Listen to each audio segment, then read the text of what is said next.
sentimientos. Quiero ser alguien de hielo, tan frío como un muerto. Quisiera estar ciego para no ver de nuevo su amor.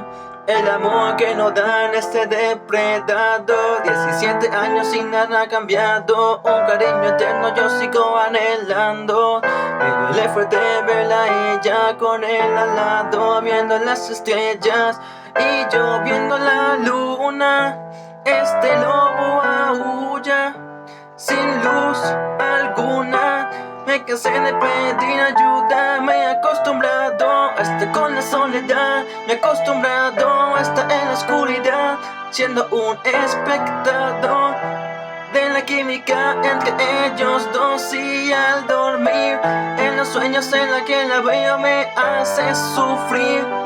Y al despertar, en la realidad, al verla, no hago más que llorar. Aún me sigue doliendo, ya no quiero estos sentimientos. Quiero ser alguien de hielo, tan frío como un muerto.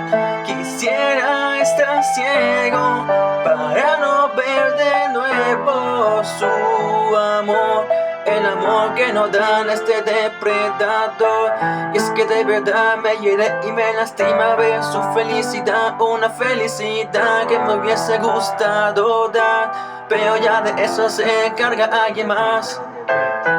Y no soy yo, no soy yo. Qué dolor, jamás vio mi total esfuerzo, jamás vio mi total esmero por ser mejor, por ser el hombre perfecto para ella. Pero he perdido el color, ahora solo veo blanco y negro por donde sea. Este lobo solitario lo único que hace es andar por las calles más solas, porque tiene miedo de que lo vuelvan a lastimar, pero ya no sabe qué hacer ahora.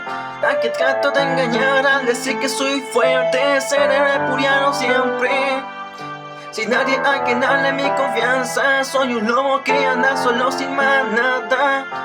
Como quisiera poderte olvidar y seguir con mi vida, pero es que fuiste la primera en que de verdad creí. Y me destrozó que no me eligieras a mí e irte con él para tú sí ser feliz, dejándome bajo la lluvia infeliz.